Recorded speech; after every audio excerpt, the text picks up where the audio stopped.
하나님 아버지, 우리를 아버지의 집 성전으로 불러주시고 아버지의 말씀을 듣고 아버지께 예배를 드리며 하나님의 아버지 자녀로 거듭나게 하심을 감사드립니다. 오늘 주신 말씀과 같이 지푸라기와 같은 세상을 붙잡는 인생이 아니라 믿음과 소망으로 주님을 신뢰하게 하시고 우리의 반석, 우리의 구원, 우리의 요새이신 하나님을 바라보며 흔들리지 않고 넘어지지 않고 시시로 주님을 신뢰하는 진정한 믿음 있는 하나님의 자녀가 될 수 있도록 인도하여 주옵소서. 특별히 명성교회 온 성도들의 뿌리가 영원한 생수가 흐르는 성전으로 뻗어나게 하여 주셔서 온 성도들이 다 함께 성전에서 예배드리는 기쁨을 누리게 하여 주시옵소서. 이 나라 이 땅을 사랑하시는 주님, 이 나라의 새로운 지도자와 지방선거를 통해 많은 일꾼들을 세우심에 감사드립니다. 이 땅에 주님의 얼굴빛을 비춰주사 분열과 혼란이 사라지게 하시고 한반도에 주님의 평강이 임하게 하여 주시옵소서. 사랑하는 담임 목사님, 기도하실 때 성령의 권능과 능력으로 덧입혀 주시고 하나님의 말씀을 증거하실 때마다 우리 안에 은혜가 넘치게 하여 주옵소서. 이 시대의 영적 지도자로서 새 시대의 새로운 부흥의 일꾼이 되게 하여 주시옵소서. 존경하는 원로 목사님, 비전 선교 사역을 비롯한 많은 사역을 감당하실 때 주의 종 가운데 친히 동행하여 주셔서 구원의 역사와 생명의 능력이 나타나게 하여 주옵소서. 세계 각지로 보내주신 선교사님들을 눈동자와 같이 지켜주시고 그들의 믿음의 발걸음을 통해 생명의 열매가 가득 맺히게 하여 주시옵소서. 특별히 우크라이나 전쟁 가운데 신음하는 불쌍한 영혼들에게 주님의 평화가 속히 임하여 전쟁이 끝나게 하여 주옵소서. 오늘 저녁 담임 목사님께서 말씀을 선포하실 때 우리 안에 주님을 신뢰하는 진실된 믿음이 회복되게 하여 주셔서 세상 가운데 낙심한 인생들의 귀가 열려서 하나님의 기적이 나타나는 복된 시간이 될 수 있도록 역사하여 주시옵소서. 우리의 생명의 구원자 되시는 예수님의 이름으로 기도하였습니다. 아멘. 오늘 우리 주신 하나님 말씀은 구약성경 사사기 8장 1절로 9절의 말씀입니다. 제가 가진 성경으로 구약성경 374면쯤에 있습니다. 구약성경 사사기 8장 1절로 9절의 말씀입니다. 이 말씀을 한 절씩 교독하신 후에 마지막 구절을 합독하도록 하겠습니다. 에브라임 사람들이 기드온에게 이르되 내가 미디안과 싸우러 갈 때 우리를 부르지 아니하였으니 우리를 이같이 대접함은 어찌 됨이냐 하고 그와 크게 다투는지라.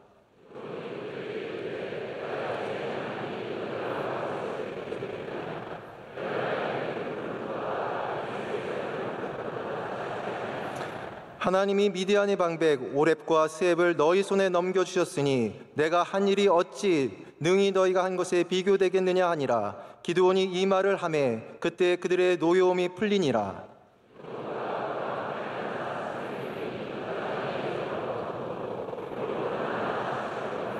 그가 숫곳 사람들에게 이르되 나를 따르는 백성이 피곤하니 청하건대 그들에게 떡덩이를 주라. 나는 미디안의 왕들인 세바와 살문나의 뒤를 추격하고 있노라 하니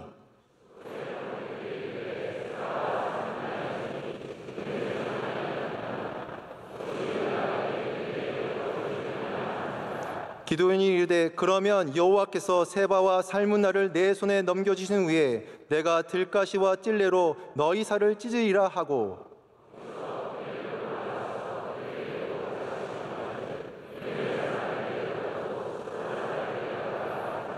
다 같이 읽겠습니다. 기드온이 또 브누엘 사람들에게 말하여 이르되 내가 평안히 돌아올 때에 이 망대를 헐리라 하니라. 아멘.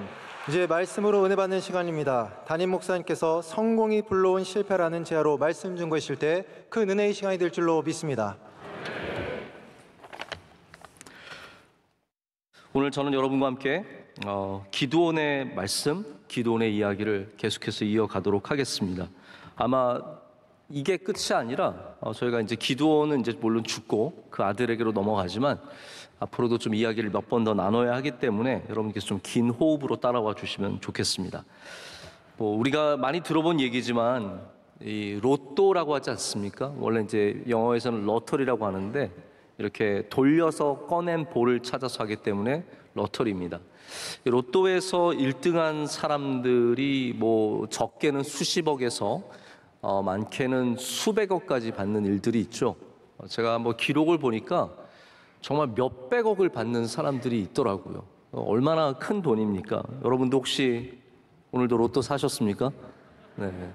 이 로또라는 것이 정부에서 하는 도박입니다. 한마디로 말하자면 많은 사람들이 사게 해서 그 돈으로 어떤 프로젝트도 하지만 동시에 이거를 돌려줌으로써 사람들에게 기대감을 갖고 사게 하는 일종의 약간의 도박성이 있는 분명합니다. 근데 이제 이 로또를 1등한 사람들을 조사한 연구 결과가 있습니다. 저희도 늘 궁금했거든요. 로또 1등한 사람은 어떻게 될까? 물론 그 중에서 잘된 사람도 있어요. 그런데 대부분의 사람들이 제가 이렇게 잠깐 쭉 기록들을 살펴보니까 몇 년간은 버팁니다. 왜냐하면 돈이 있으니까 버텨요. 사람들도 돈이 있을 땐 모입니다. 그러나 이제 실수로 돈을 잃어버리고 뭐 흥청망청 쓰고 이상한 곳에 투자했다가 망하고 이러면서 대부분의 사람들이 벌써 몇 년 지나면 다 빈털터리가 됩니다. 그러면 바로 사람들에게 버림받습니다. 내가 몇 억을 도와줬어도 이 사람이 어려워지면 다시 도와주지 않습니다. 그냥 버려지는 것이죠. 그래서 정말 많은 사람들이 정말로 안타까운 삶으로 이렇게 끝나버리는 귀결되는 일들을 제가 기록으로 보면서 참 안타까운 마음이 들었습니다. 가족들이 다 뿔뿔이 흩어집니다. 돈 때문에 모였던 가족들이 또 서로 싸우고 돈 더 달라 그러고 뭐 이러다가 결국은 다 가족들과도 헤어지고 건강도 나빠지고 빚더미에 오르는 일들이 많이 있다는 것을 저희가 기록을 통해서 봅니다. 요즘에는 1등 하면은 카운셀러 같은 사람들이 붙습니다. 그래서 좀 이런 걸 방지하고자 이렇게 막 쓰지 않고 잘 투자하고 잘 이렇게 받아서 인생을 잘 살라고 이 카운셀러 붙어. 요즘에는 1등만 할 만합니다. 그래서 여러분 1등 하시는 거 나쁘지 않습니다. 여러분 모든 성공이 모든 승리가 우리에게 축복을 가져다 주는 것 같지만 사실 전혀 그렇지 않다라는 것을 우리의 삶에서 또 성경에서 우리 참 많이 발견하게 됩니다. 성공했다가 실패하고 승리했다가 패배하는 사람들이 너무나 많기 때문입니다. 젊은 나이에 성공한 사람들 정말로 정신 차려야 합니다. 정신을 바짝 차려야 합니다. 젊은 나이에 성공해서 좋은 차 사고 좋은 집에 가고 강남에 이사 가고 흥청망청 쓰다가 그리고 얼마 지나지 않아서 그 성공이 실패가 될 때 완전히 삶이 무너지는 경우가 얼마나 많은지 모릅니다. 그래서 우리가 인생을 잘 살려면 성공 관리를 할 줄 알아야 되고 승리 관리를 할 줄 알아야 합니다. 그것이 바로 신앙입니다.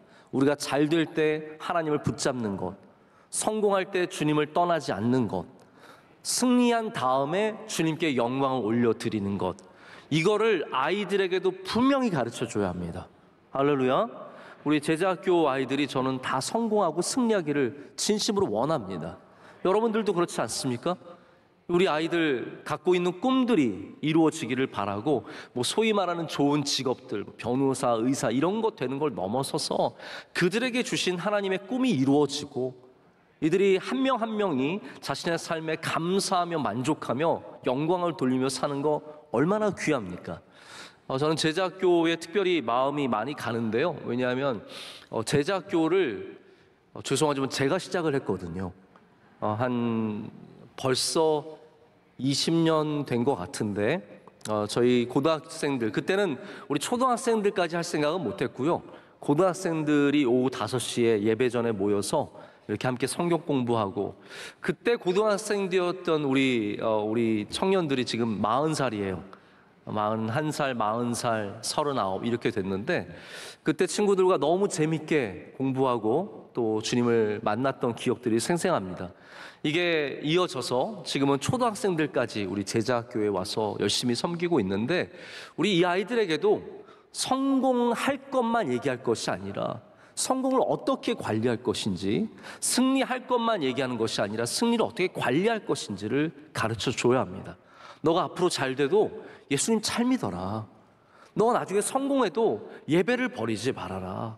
너가 나중에 많은 사람들이 쫓아오는 따라오는 리더가 되어도 너는 주님을 따라가야 한다. 우리가 이러한 성공의 관리를 잘 가르쳐 줘야 거기서 다윗 같은 사람들이 거듭거듭 나오게 될 줄로 믿습니다. 자, 그런데 기드온은 하나님의 은혜로 승리를 거두었는데, 그래서 자신의 위상도 굉장히 높아졌다고 생각했고 자기가 승리를 가져왔다고 생각하는 이런 착각을 갖게 되죠. 그 다음에 일어나는 일들이, 오늘 8장부터 일어나는 일들은 이스라엘의 굉장히 음울한 전조가 됩니다. 지금 8장에 일어나는 사건들, 여러분께서 잠깐 본문을 읽으시면서 다 느끼셨겠지만 에브라임이 기드온에게 시비를 겁니다. 그리고 스곳이, 또 브누엘이, 이러한 도시들이, 이스라엘의 민족들이 이 기드온을 돕지 않고 반항하는 모습들을 보여주거든요. 여기에는 뭔가 이스라엘이 하나 되지 못하는 모습들 뿐만이 아니라 거기에 기드온의 리더십의 한계를 보게 됩니다. 여러분, 이스라엘이 하나 되는 것은 하나님의 은혜로 하나 되는 것인데 기드온은 자신의 능력으로 하나 되는 일에 힘썼습니다. 결국 그 능력이 거기에 이르지 못하게 되는 거죠. 여러분, 우리가 능력이 있다면 얼마나 능력이 있겠어요? 우리의 능력으로 통일이 되겠습니까? 우리의 능력으로 모든 사람들이 예수님 믿을 수 있겠습니까? 우리의 능력으로 우리 대한민국의 문제를 하나라도 고칠 수 있겠습니까? 아니, 제 능력으로 어떻게 명성교회를 이끌고 갈 수 있겠습니까? 하나님의 은혜가 있어야 하는 것이죠. 근데 지금 기드온은 하나님께서 승리를 주셨는데도 불구하고 자기의 능력으로 살아가고자 이미 마음을 먹었어요. 그래서 이스라엘의 분열을 그가 앞두게 되었고 그 이후로 심각한 문제들이 반복해서 일어나게 됩니다. 굉장히 큰 문제 하나가, 제가 좀 이따 말씀을 드리겠지만, 자기를 섭섭하게 한 사람들을 처형하는 일이었습니다. 이게 리더의 가장 위험한 모습입니다. 나를 반대하고 나를 섭섭하게 하고 내 말을 듣지 않은 사람들, 내가 복수할 거야. 이게 굉장히 위험한 마음인데 기드온의 마음에는 이 마음이 벌써 들어갔다라는 거예요. 겸손할 때는 그렇게 안 합니다. 겸손할 때는요, 섭섭하게 해도 참습니다. 하나님의 은혜로 살아가게 되면 나를 대적하는 사람이 있어도 하나님을 신뢰하기 때문에 참을 수 있습니다. 그러나 내가 왕이 되고 내가 능력자가 되고 내가 권세를 갖고 있다고 생각하면 나를 반대하는 사람은 다 없애야 되는 거예요. 나를 반대하는데 어떻게 감히라는 생각을 갖게 되는 것이죠. 기드온은 여러분 특별히 굉장히 특징적인 소인배의 모습을 갖고 있어요. 제가 좀 기드온한테 약간 미안할 때가 있습니다. 우리 기드온님, 제가 너무 나쁜 말 많이 한 걸 용서해 주시길 바라고, 그러나 저는 기드온에게 악감정이 없어요. 제가 기드온을 미워하거나 기드온을 싫어하거나가 아니라 성경은 기드온을 통해서 우리에게 보여주는 것이 있다라는 거예요. 기드온이 우리에게 롤 모델이 되어주고 있는 겁니다. 이러면 안 된다라는 거예요.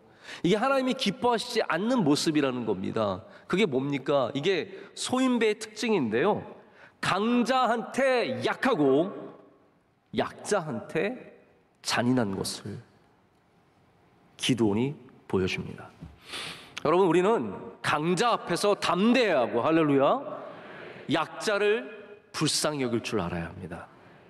이게 대인배, 소위 말하는 대장부, 여러분 대장부이십니까?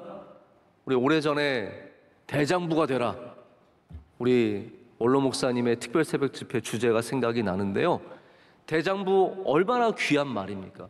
제가 이게 정확한지 모르겠는데 저는 일본어를 조금 공부했는데 일본어에 괜찮아를 다이조부라고 불러봐요. 다이조부? 다이조부 데스까? 이게 괜찮아? 그런 뜻이거든요. 근데 이 다이조부가 무슨 뜻이냐, 한자로 쓰면 대장부란 뜻이에요. 너 대장부야? 아나타와 다이조부? 너 대장부야? 괜찮아? 여러분, 대장부는 일본 걸 가져와서 말해서 좀 기분은 나쁘지만 대장부는 괜찮아야 돼요. 할렐루야. 모욕을 당할 때도 괜찮아야 돼요. 누가 나를 반대할 때도 괜찮아야 돼요. 내가 어려운 사람들 만나고 힘든 사람들 만나지만 다이조부 괜찮아야 돼요. 대장부가 돼야 돼요. 여러분 다 대장부 되시기를 축복합니다. 근데 기드온은 대장부가 되지 못했어요. 하나님께서 그를 큰 용사로 불러주셨는데 큰 용사처럼 가서 싸우는 것처럼 보였지만 그는 성공 후에 소인배가 되었습니다. 마음이 콩알만해졌어요. 좁쌀 영감이 됐어요. 깐깐해졌어요. 그래서 마음에 안 들면 다 죽이겠다고 협박하는 그러한 사람을 보게 됩니다. 여러분, 주님께서 우리를 큰 사람으로 불러주셨으면 우리 큰 사람에 이르기까지 성장해야 할 줄로 믿습니다. 그런데 성공이 내 것인 줄 알면 성장하지 못합니다. 승리가 내가 한 일인 줄 알면 우린 절대로 거기에서 성장할 수가 없습니다. 성장하려면 주님께 영광을 돌릴 줄 알아야 되고, 주님의 크신 능력을 인정하고 나의 연약함을 인정할 줄 알아야 합니다. 자, 오늘 첫 말씀을 한번 기억해 볼까요? 에브라임이 기드온에게 말하기를, 이 7장 사실 마지막에 어떠한 사건이 있냐면 이제 미디안을 쫓아갑니다. 미디안을 쫓아가는데 그 지역이 에브라임 지역이에요. 제가 이걸 지도를 보여드리면 좀 더 쉽게 이해하시겠지만 예루살렘의 북쪽 지역입니다. 그래서 지역은 크지 않지만 에브라임은 강력한 지파였어요. 이게 중요합니다. 에브라임은 힘 있는 지파였어요. 그래서 에브라임에게 부탁을 했는데 에브라임이 마지막에 쫓아가서 미디안의 두 방백 오렙과 스앱을 잡습니다. 에브라임이 잡았어요. 그래서 그들을 처형합니다.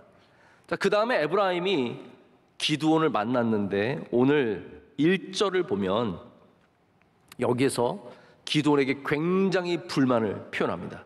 자, 한번 보실까요? 1절 말씀 제가 읽겠습니다. 에브라임 사람들이 기드온에게 이르되 내가 미디안과 싸우러 갈 때에 우리를 부리지 아니하였으니 우리를 이같이 대접하면 어찌 됨이냐 하고 그와 크게 다투는지라.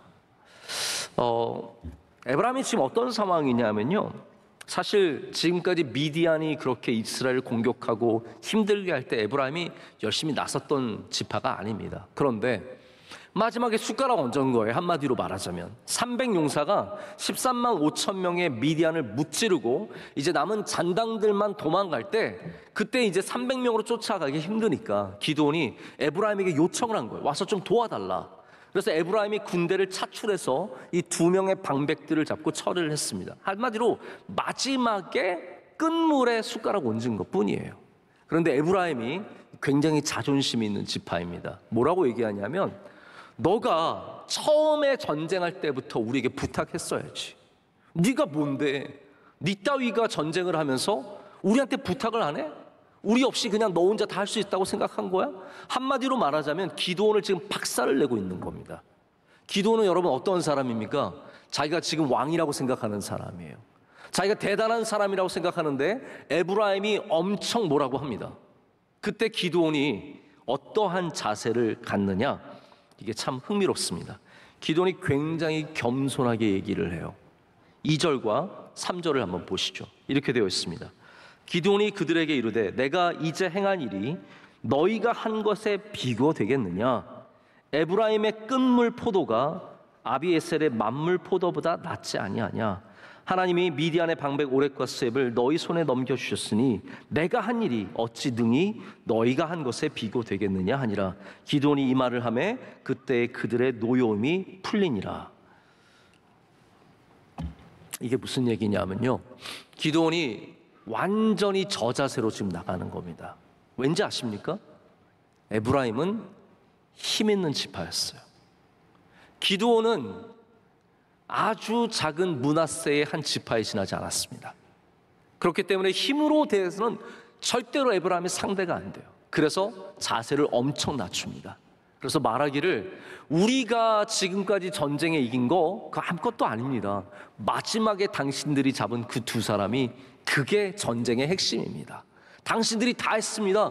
우리는 그냥 시작했을 뿐이고 진짜 승리는 당신들이 한 거예요. 어떻게 에브라임의 끝물 포도가 우리 지파의 만물 포도보다 훨씬 더 귀합니다. 여러분, 이게 사실은 얼마나 비굴한 이야기며 얼마나 사실 아부 떠는 이야기입니까? 가서 말하기를 당신이 실패해도 우리가 잘한 것보다 잘한 겁니다. 이렇게 막 높여주고 있는 거예요. 여러분, 이게 참 어이가 없지 않습니까? 기드온이 왕처럼 행세하다가 에브라임이 이렇게 나오는 것에 화낼 만도 한데 기드온은 그렇게 하지 않았습니다. 이 기드온이 거둔 승리는 하나님께서 300용사와 하게 하신 승리인데, 여기 에브라임은 숟가락을 얻는 정도가 아니라 정말 이 모든 공로를 다 차지하려고 있는 것이죠. 근데 여러분, 이게 괜히 일어난 일이 아니에요. 여기서 빨리 기드온은 교훈을 얻었어야 합니다. 하나님께서 기드온에게 이미 말씀하신 것이 있습니다. 우리 7장 2절로 한번 돌아가 보겠습니다. 여기 하나님께서 미디안과의 전쟁을 앞둔 상태에서 너희가 분명히 이렇게 할 거라고 이미 말씀하셨습니다. 우리 다 함께 한 목소리 읽겠습니다. 여호와께서 기드온에게 이르시되 너를 따르는 백성이 너무 많은즉 내가 그들의 손에 미디안 사람을 넘겨주지 아니하리니 이는 이스라엘이 나를 거슬러 스스로 자랑하기를 내 손이 나를 구원하였다 할까 함이니라. 아멘. 여러분, 이 말씀이 지금 그대로 일어나고 있습니다. 에브라임도 자신들의 승리가 되기를 원했고 기드온도 자신이 이룬 승리가 되기를 원했습니다. 하나님께서는 이 에브라임을 통해서 기드온이 거둔 승리를 그냥 날로 먹으려고 하는 이 에브라임을 통해서 기드온에게 가르쳐 주시는 거예요. 너의 태도가 이와 똑같다. 내가 이룬 승리인데 마지막에 네가 조그만 거를 통해서 너가 다 한 것처럼 여기기를 원하는 너의 모습이 에브라임의 모습과 똑같다라고 말씀을 하시는데 기드온은 깨닫지 못합니다. 사실 여러분, 우리가 이 에브라임의 사건만 보면 기드온은 굉장히 뛰어난 전략가이고 그리고 외교를 잘하는 것 우리가 알 수 있습니다. 여러분, 나라의 지도자는 외교를 잘해야 돼요. 그래서 이웃 국가들과 그리고 전 세계 이 우리 한 지구촌을 이루고 살아가는 사람들과 화합하고 교류하고 이 모든 것 가운데 아주 부드러운 흐름들을 만들어낼 줄 알아야 합니다. 그게 지도자의 굉장히 중요한 자격이에요. 지도자가 된 다음에 계속해서 갈등만 일으킨다는 것은 결코 그것은 좋은 일이 아닙니다. 바라기는 우리 새 대통령이 그 일을 좀 잘 감당하셨으면 좋겠어요. 자, 오늘 우리가 보는 이 기드온도 그런 면에서 굉장히 좋은 리더십을 보여줍니다. 에브라임과 싸우지 않았어요. 에브라임에게 이 자식들이 너희가 한 게 뭐가 있다고 300용사 나와! 그래서 300용사랑 에브라임이랑 붙지 않습니다. 그냥 에브라임을 좋게 높여줍니다. 귀하게 만들어줘야 합니다. 여러분, 잘난 척하는 사람, 힘 있는 사람, 대접받기 좋아하는 사람 어떻게 하면 됩니까? 그냥 대접해 주세요. 너 잘났다. 그걸 그렇게 말하면 안 돼요. 너 잘났다를 그냥 대놓고 그래 너 잘났다. 그건 욕이죠. 네, 그거를 굉장히 고상하게 당신 굉장히 잘나셨습니다. 어떤 좋은 언어로 바꿔서 해줄 수 있어야 하는데 그거를 기드온이 잘한 거예요. 제가 보면은 교만한 분들은 자기가 대접받지 못하거나 자기 자리가 내가 만족할 만한 자리가 아니거나 이러면 굉장히 틀어집니다. 순식간에 틀어져요. 내가 그만한 대접을 받아야 하는데 내가 그만한 찬양과 그러한 존경을 받아야 하는데 그걸 받지 못하면 굉장히 억울해하고 속상해하고 답답해하고 그것으로 평생 원수를 삼는 사람들이 있습니다. 에브라임은 그럴 가능성이 굉장히 큰 거예요. 그렇기 때문에 기드온은 아주 좋은 방식으로 그를 타이르고 그리고 잘 권고해서 그들의 화를 이렇게 쉽게 합니다. 자, 그런데 에브라임의 사건이 우리에게 보여주는 굉장히 중요한 문제가 있습니다. 에브라임의 사건은 단순히 힘센 지파가 기드온을 어렵게 한 그냥 사건이 아닙니다. 에브라임의 사건은 이게 중요한 것인데요. 이스라엘 지파 간의 최초의 갈등입니다. 자, 이 에브라임 지파가 기드온에게 이렇게 말하면서 지파와 지파 간의 갈등이 생기는 것은 지금 이스라엘이 가나안 땅에 와서 처음 있는 일이에요.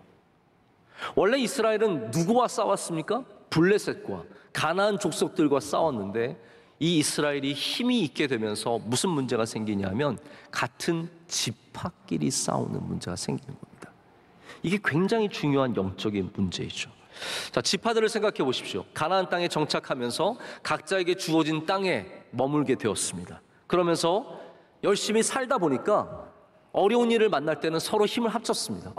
에브라임 이리 와, 므낫세 이리 와, 단지파 이리 와, 저기 베냐민도 와, 유다도 와 해서 함께 싸우고 함께 모일 줄 알았는데 이 독립적인 생활이 오래 가다 보니까 이제는 분파적인 색채를 띠게 됩니다. 나는 에브라임이야. 너는 어디야? 므낫세야? 나쁜 놈들. 나는 영남이야. 나는 호남이야. 나는 서울이야. 너는 강원이야. 너는 이북이야. 그 각각 갖고 있는 색채가 있고 문화가 있는데 우리는 한 나라 사람으로서 하나 돼야죠. 왜 지역으로 나눠가지고 왜 영남과 호남이 끊임없이 대립하면서 여러분 투표할 때마다 좀 부끄럽지 않습니까? 창피하지 않습니까? 어떻게 그렇게 색깔을 나눠서 써요? 좀 섞자고요. 아니 그렇게 그만하고요. 지금 여기 이스라엘이 완전히 분파적으로 변하기 시작하는 겁니다. 이게 위험한 사인이에요. 영적으로 이스라엘이 굉장히 위험한 상황에 이르렀다는 것을 보여주고 있습니다. 여러분 교회를 한번 얘기해 볼까요? 우리 교회가 믿음의 동력이 있고 예배의 동력이 있으면, 할렐루야, 예배의 동력이 있으면 우리는 하나님의 기쁨을 누립니다. 자, 우리는 예배의 동력, 이 믿음의 동력, 이것을 통해서 기쁨을 누려요. 하나됨의 기쁨. 얼마나 좋습니까? 그러나 교회가 오래되어서 분파적이 되면, 고린도 교회처럼 나는 바울파, 나는 게발파, 나는 아볼로파, 나는 그리스도파에서 나눠져서 개파화되면 그 다음부터는 예배의 동력도 사라지고 믿음의 기쁨도 사라지고 그 교회는 그냥 분파 간의 경쟁과 대립으로 완전히 모든 에너지를 다 쏟아버리게 되어 있습니다. 저는 명성교회가 예배의 동력을 잃지 않는 교회가 되기를 원합니다. 우리가 하나됨의 기쁨을 잃어버려서는 안 됩니다. 여러분의 부서 중요해요. 왜 중요하지 않겠습니까? 제자학교 중요해요. 청년대학부 중요하고, 찬양대 1부 찬양대, 2부 찬양대, 3부 찬양대, 4부 찬양대, 5년 찬양대, 수요배 찬양대까지 다 중요해요. 여성 중창단, 헐몬에 있을 꽃 다 중요해요. 제가 다 어떻게 그 이름을 알겠어요? 지으신 분이 다 아시겠죠? 저는 안 지어서 다 모르겠습니다. 니씨 중창단, 부부 합창단 다 있습니다. 다 다르지만, 다 각자이지만 우린 주님 안에서 절대적으로 하나를 위해서 노력해야 합니다. 하나됨을 위해서. 예배가 있는 교회, 성도 간의 교제가 있는 교회는 이렇게 이스라엘 분파처럼 흩어지지 않습니다. 제가 우리 교회 사무, 우리 부목사님들이나 우리 스태프들이나 우리 함께 일하면서 늘 주의하는 것이 있습니다. 그것이 뭐냐면 부서 이기주의입니다. 부서 이기주의. 여러분, 교회 안에 어떤 부서가 어떤 부서를 다스리겠어요? 그런 게 어디 있어요?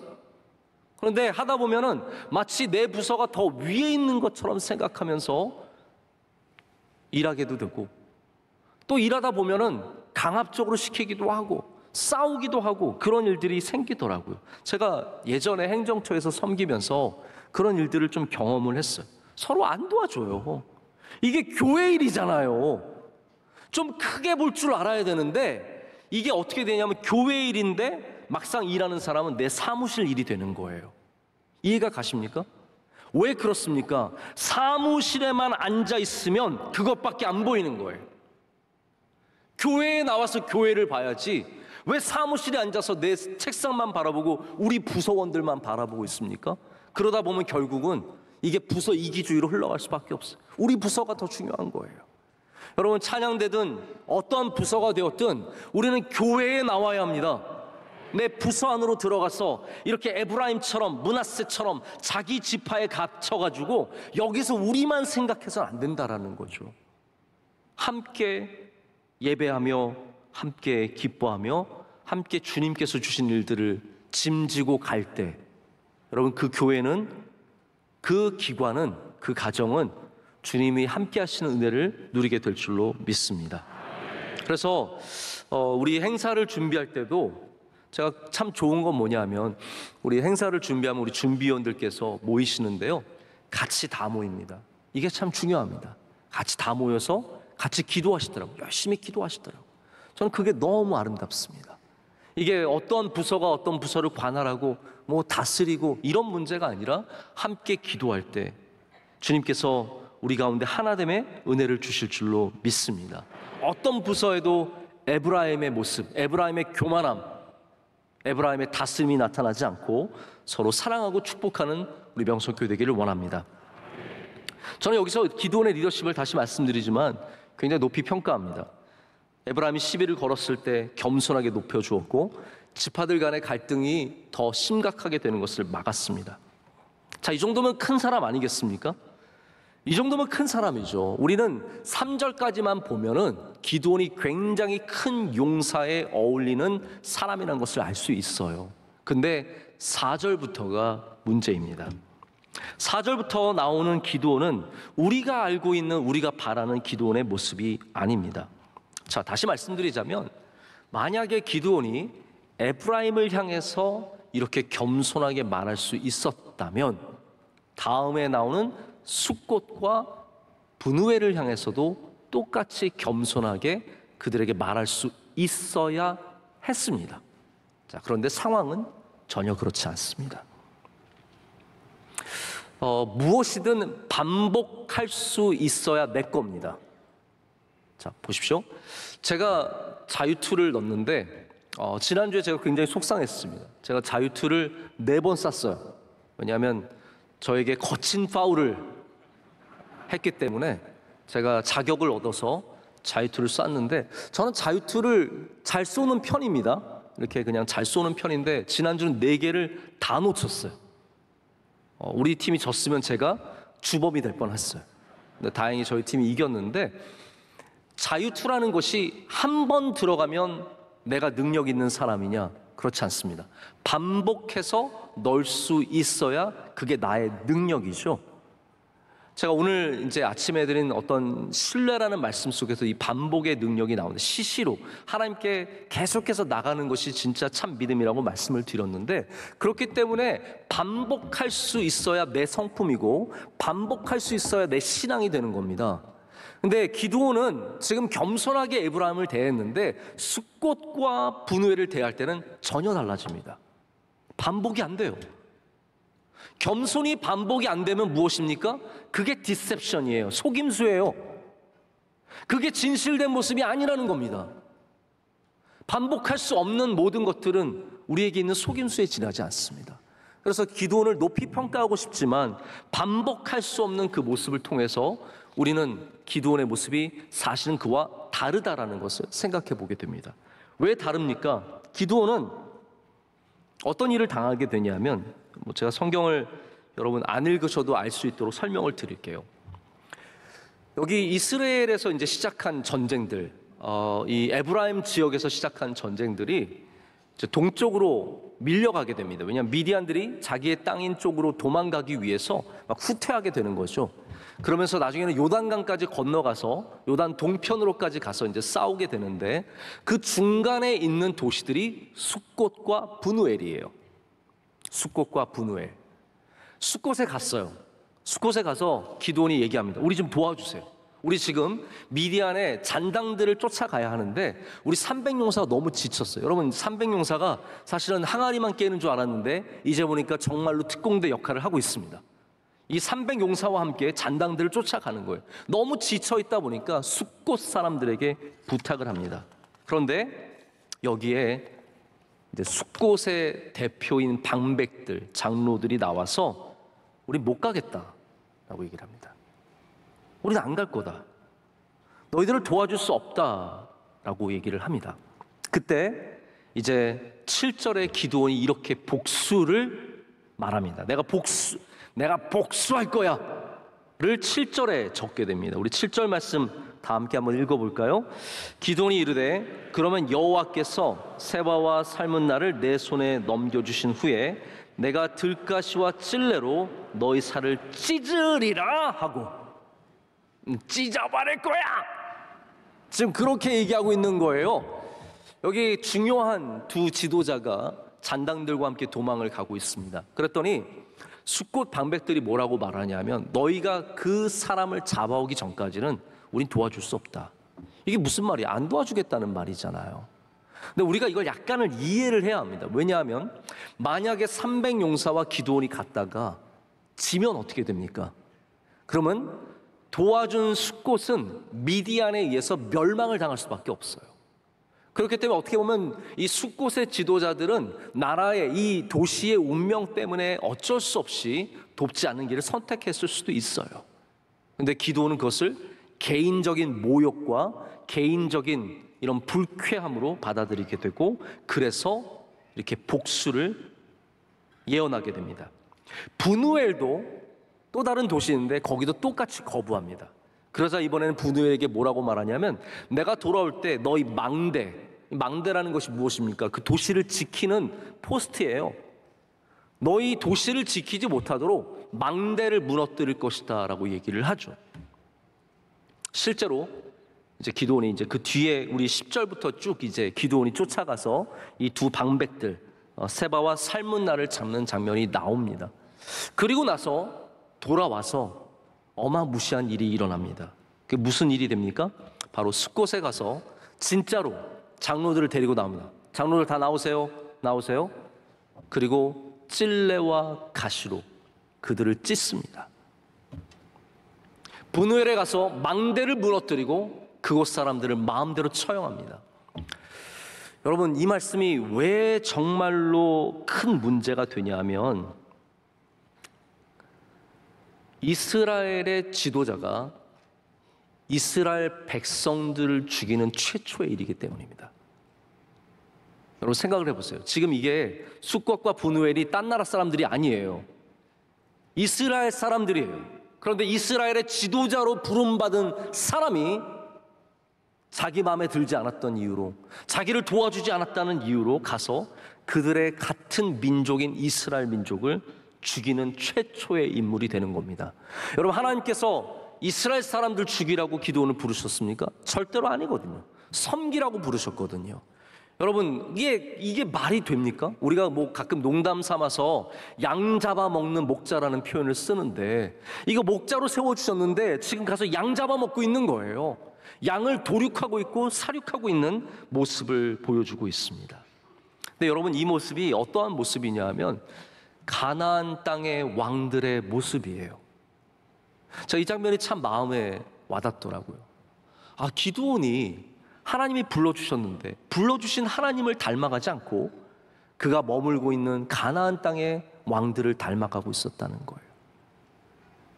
여러분, 우리를 불러주신 하나님께서 우리를 부르신 그 뜻과 그 계획과 그것을 바라보면서 주님의 모습을 닮아가야 하는 우리인데, 우리가 점점 세상을 닮아가고 있다는 것, 이거 여러분 아이러니 아닙니까? 기드온이라는 사람이 하나님께서 부르셔서 이스라엘을 구원하시기 위해서 세우셨다면 하나님의 모습을 닮아서 이스라엘을 다스려야죠. 그런데 기드온은 가나안에 있는 블레셋 왕들이 하는 것처럼 자기의 백성들을 죽이고 자기의 백성들을 위협하는 그런 너무나 엉뚱한 모습을, 잔인한 모습을 보여주게 됩니다. 제가 신뢰에 대한 말씀을 준비하면서 사실은 이번 주에도 원래 다른 많은 주제들이 있었는데 그 중에 하나가 공감 능력이었어요. 공감 능력. 누가 신뢰받는 사람이 되냐면요, 공감 능력이 있어야 합니다. 공감 능력. 예수님께서 얼마나 공감하셨는지 여러분 성경을 보시면 아시죠? 늘 불쌍히셨고, 할렐루야. 예수님 참 불쌍히 여기셨어요. 예수님께서 마음에 아파하셨어요. 그래서 민망하셨다라는 표현 나오는 거 여러분 아세요? 예수님이 얼마나 마음이 아프셨으면 저 아픈 자를 보면서 민망하셨겠습니까? 주님은 그렇게 우리 사람의 몸을 입고 오셔서 사람의 흉내를 내신 것이 아니라 우리와 똑같은 것을 느끼시고 똑같이 가슴 아파하셨다는 거예요. 그래서 우리는 주님을 신뢰하는 겁니다. 할렐루야. 주님이 우리의 마음을 아시기 때문이죠. 주님께서 우리의 상황을 아시고 내가 갖고 있는 슬픔보다 주님이 훨씬 더 슬퍼하시기 때문에 우리는 주님을 신뢰하는 거예요. 그래서 여러분이 좋은 리더가 되려면 반드시 공감력을 가져야 됩니다. 회사 사장이 직원들을 공감하지 못하면 안 돼요. 편하게 돈만 받아 먹으면서 일만 하고 있다고, 아침에 와서 시원한 데서 에어컨 틀고 일하고 있다고, 이런 생각을 가지면 그 회사 사장은 직원들의 존경을 받을 수가 없어요. 왜냐하면 공감력이 떨어지기 때문이에요. 얼마나 힘들게 일할까? 집에서 또 애들 보고 또 와서 또 얼마나 열심히 일할까? 얼마나 수고할까? 아침, 점심, 저녁 먹느라고 얼마나 힘들까? 또 맨날 쉬느라고 얼마나 눈치 볼까? 저렇게 쉬면서 눈치 보는 거 얼마나 가슴 아파. 쉬도록 아예 휴게실을 제대로 만들어주자. 저라면 그렇게 할지 모르겠지만 뭔가 좀 공감을 해야 직원들이 거기서 마음의 위로를 받거든요. 하나님은 공감하시는 하나님이십니다. 그렇기 때문에 우리도 누군가에게 신뢰를 얻기 위해서는 공감할 수 있는 능력을 키우는 것이 참 중요합니다. 자, 그런데 기드온은 공감을 못합니다. 왜 숫것과 분우엘이 그럴 수밖에 없었는지 그냥 이걸 개인적인 원한으로만 삼습니다. 그들은 살기 위해서 이럴 수밖에 없는 처지에 있었어요. 미디안에게 진 다음에 그들이 당할 것을 생각하면 도저히 그들은 나가서 싸울 수 없는 상황이었어요. 그런데 기드온은 돌아와서 그들을 완전히 죽이고 망신 주고 아프게 하고 괴롭게 합니다. 말씀을 제가 정리하고 맺도록 하겠습니다. 우리 지금까지 굉장히 기드온의 좀 어떻게 보면 안 좋은 부분들, 좀 가슴 아픈 부분들만 얘기해서 굉장히 죄송한데요. 자, 그럼 우리가 이 기드온 같이 성공 뒤에 성공이 불러오는 실패를 막는 방법, 피하는 방법이 무엇이겠습니까? 여러분에게 꼭 이 말씀을 드리고 싶습니다. 우리의 승리가 하나님의 승리라는 것을 영원토록 잊지 마시기를 축복합니다. 내가 이룬 것이 있다면 이 모든 것이 하나님의 은혜임을 잊어서는 안 됩니다. 지금 이 트랙에서 벗어났기 때문에 기도는 계속해서 잘못된 방향으로 갈 수밖에 없어요. 한 번만 잘못 트랙을 잡으면 이거는 계속해서 끊임없이 더 멀어질 수밖에 없습니다. 그래서 기도는 하나님께 영광을 돌리지 못하고 자신의 승리로 생각한 이후에 끊임없이 이런 갈등들과 어려움을 겪고 그들은 마지막에는 자신의 민족을 향해서 칼을 휘두는 이렇게 잔인한 폭군이 되어버린 모습을 발견하게 됩니다. 제가 가끔 이제 아브라함 링컨 얘기를 하는데요. 제가 링컨을 공부해 보니까 링컨은 전설의 링컨이 있고 역사적인 링컨이 있어요. 저는 가능하면 역사적인 링컨을 여러분께 좀 말씀을 드리고 싶은데, 링컨은 우리가 생각한 것처럼 주일날 교회 열심히 나간 사람은 아닙니다. 우리는 굉장히 이제 미국 기독교인들이 주일날 교회 열심히 나가는 그런 사람들로 생각하는데 19세기만 해도 우리와 분위기가 많이 달랐습니다. 그래서 링컨은 교회를 매주 출석하는 사람은 아니었지만 아주 깊은 신앙을 가진 사람이었습니다. 하나님의 말씀을 사모했고 특별히 모든 곳에 있는 하나님의 뜻을 찾기 위해서 굉장히 노력했던 사람입니다. 한 번은 이런 일이 있었어요. 우리도 잘 아는 게티스버그라고 하는 전투가 있습니다. 펜실베니아에 지금도 게티스버그 그 넓은 뜰이 있어요. 아주 큰 평야인데 거기서 미군이 5만 1,000명이 전사했습니다. 여러분 뭐 별로 듣고 놀라지도 않으시네요. 코로나에 하도 많은 사람들이 돌아가시다 보니까 이제는 사람 많이 죽은 게 별로 놀랍지 않으시고, 사람이 5만 1,000명이 죽었다는 거는요, 그건 말로 표현할 수 없는 그런 많은 사람이에요. 한 번의 전투에 그렇게 많은 사람이 죽은 곳입니다. 거기서 나중에 이 게티스버그 연설에서 나중에 링컨이 국민을 위한 국민의 의안이라고 하는 굉장히 유명한 연설을 하게 됩니다.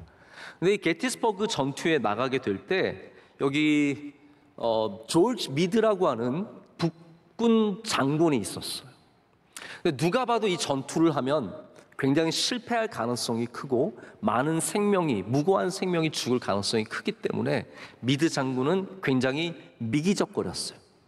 이거 해야 될까 말아야 될까. 그때 대통령이 이 전투를 승리해야만 이 북군이 이길 수 있다라는 아주 직감적인 판단을 하고 이 전쟁을 푸시합니다. 그러면서 뭐라고 하냐면, 미드 장군님, 만약에 이 작전이 성공하면 이 모든 공로는 당신의 것입니다. 그러나 만일 실패한다면 그 책임을 제가 모두 지겠습니다. 만약 실패하면 사람들에게 이것은 대통령의 명령이었다라고 꼭 밝히십시오. 그리고 이 편지를 모두에게 공개하십시오라고 편지를 씁니다.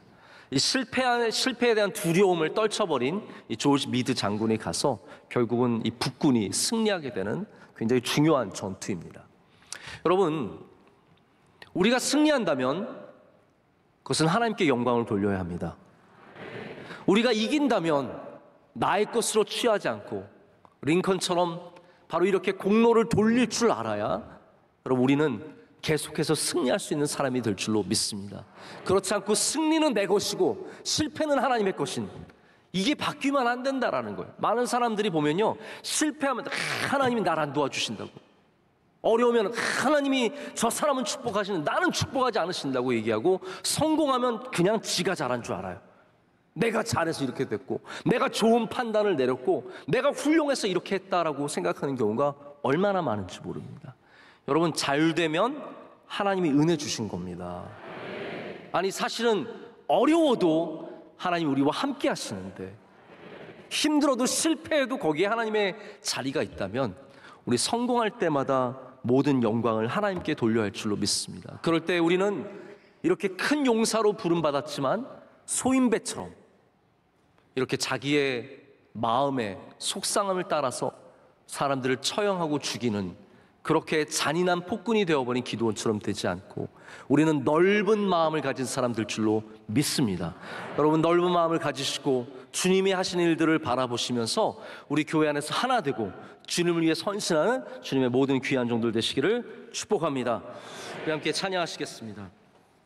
이 시간 찬양할 때 나는 아무것도 아닙니다. 함께 찬양하겠습니다.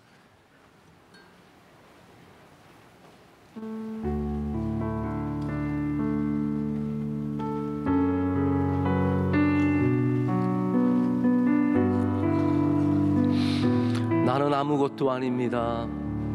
오직 말씀을 생각하며 찬양을 생각하며 기도하겠습니다. 기도할 때 하나님, 우리는 주님 앞에 항아리와 같이 아무것도 아닌 존재입니다.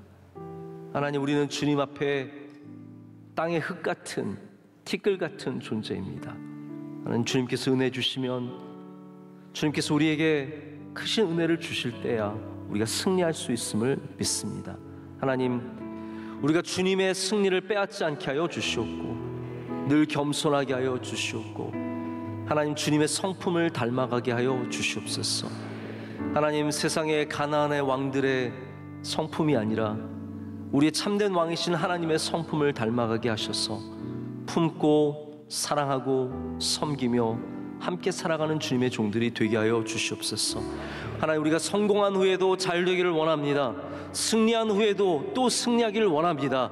우리에게 승리를 주시는 주님, 항상 주님과 동행하게 하여 주시옵고 이 마음이 변치 않게 하여 주시옵소서. 우리의 두 손을 들겠습니다. 우리 주여 삼창하고 주님께 간절히 기도하겠습니다. 주여, 주여, 주여. 주님께 영광 올려드리는 것이지만 동시에 나의 힘입니다.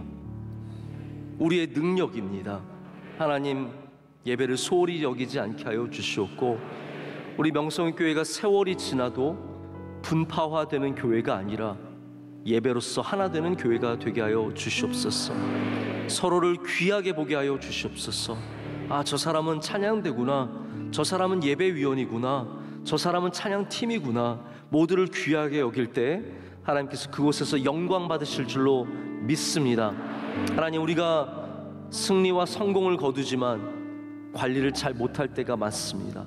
나의 것으로 삼고 자랑하고 교만해져서 우리 안에 있는 트로피를 떨어뜨리고 또 우리가 쌓아올린 담들이 무너지는 것들을 많이 바라보게 됩니다. 하나님, 이 시간 우리 주님 앞에 승리가 주님의 것임을 올려드리게 하여 주시옵소서.